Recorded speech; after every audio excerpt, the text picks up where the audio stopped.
What's going on, guys? Welcome back to my channel and another episode of Weekend Watch, where I break down the top 5 movies at the weekend box office, and I also let you know what is coming to streaming services.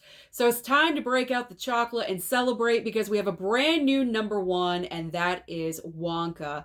Wonka brought in a very impressive $39 million in its opening weekend. Now, the reason why I say $39 million is impressive is because Wonka is classified as a musical. And as we all know, the past couple of years, musicals have not been performing very well at the box office, in particular In the Heights and also West Side Story. Now, it's kind of unfair to judge those movies because they were released during the pandemic time period. But for Wonka to pull in almost $40 million in its opening weekend, that's pretty good. That's pretty gosh darn good, considering West Side Story only managed to pull in $10 million in its opening weekend. Now, do I think musicals are making a comeback? No, I don't believe musicals are making a comeback. And the reason why I say this is because I believe with Wonka, this movie is special. This movie pretty much is lightning in a bottle. It's the perfect mix of story, history, and also the time of year it is coming out. Because as we all know, there's the first movie, Willy Wonka and the Chocolate Factory. That is my personal favorite. That is nostalgia for me. Gene Wilder, that's history.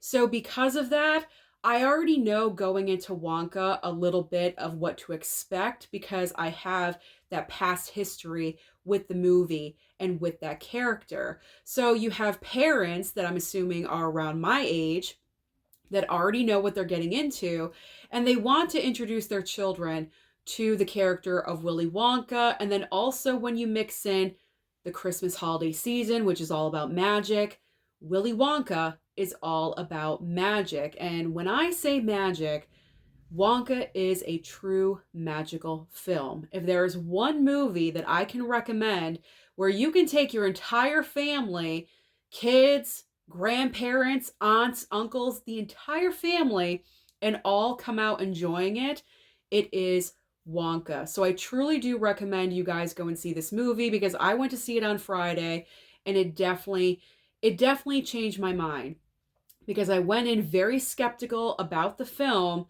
and I came out smiling. So Wonka, I'm a believer, I'm a supporter. Go and check out this movie. All right, I'm done praising Wonka. So congratulations, Wonka, with your opening number. That is fantastic. All right, let's get into the rest of the top 5. In second and third place, second place goes to, again, The Hunger Games. Even though Hunger Games was only number 1 for what, a week or two, it's been hanging on to that second place for like 3 weeks now. So it's hanging in there with 5.8 million. And third place goes to The Boy and the Heron, last week's number 1, with 5.1 million. In fourth and fifth place is Godzilla -1. Very happy to see that still in the top 5 with 4.8 million. And rounding out everything is Trolls Band Together with $4 million even. So what is new at the box office this coming weekend? Right before the Christmas holiday, we are packing the movie theater because there are 4 brand new options for you. So in case you already saw Wonka, you can go ahead and check out something else. And there's a lot of counter programming here. So our main brand new release to talk about is obviously Aquaman 2. Aquaman and the Lost Kingdom. However, I am not very optimistic for Aquaman's opening weekend numbers because I've seen a few screenshots on social media for Friday and Saturday night showings, and I'm seeing empty theaters. Like, no one is pre-ordering tickets, no one's reserving seats at all, so I'm not sure. I'm not sure how Aquaman is going to perform. I would not be surprised if Wonka was still at number 1 because of all the reasons that I just explained.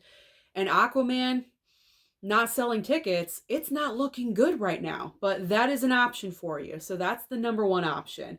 Then we have the 3 counter programming. So if you want something else, we have Romance with Anyone But You. a new animated title from Illumination called Migration, and finally an award excuse me. I have been coughing lately, so if I mess up just a little bit, I apologize. So the final movie is a possible award season contender. Maybe it could get in there for future award shows. We'll see. The Iron Claw. I have heard nothing but amazing things about this movie, and I really want to check it out. So there is a lot to choose from this coming weekend at the box office. Now, what is coming to streaming? Because as I always say, there's always options on streaming for you, and this coming weekend is jam-packed.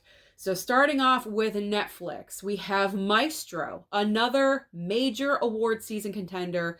This film is all about the story of, I believe, Leonard Bernstein and his wife, directed by Bradley Cooper, starring Bradley Cooper, and also Carey Mulligan.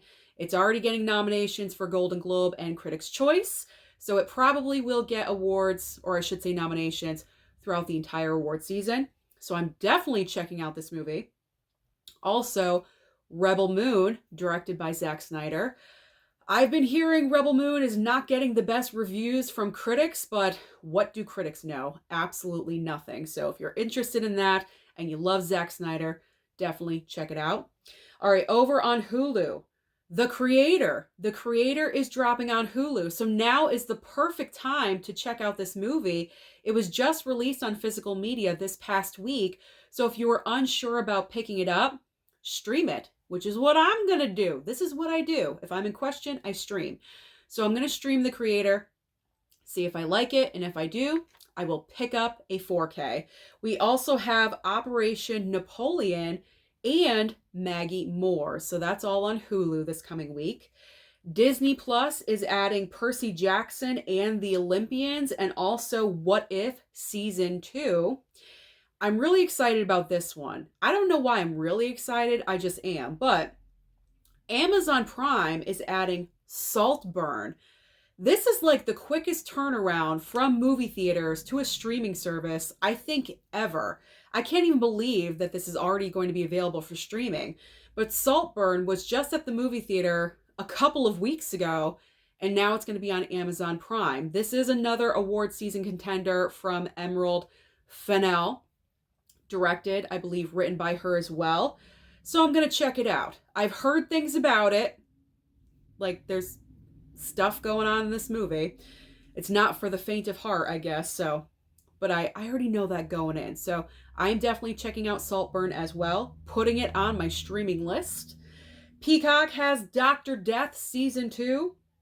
And also, if you want more Dr. Death, we have Dr. Death, Cutthroat Con Man. And finally, on Paramount Plus, we have Beau is Afraid.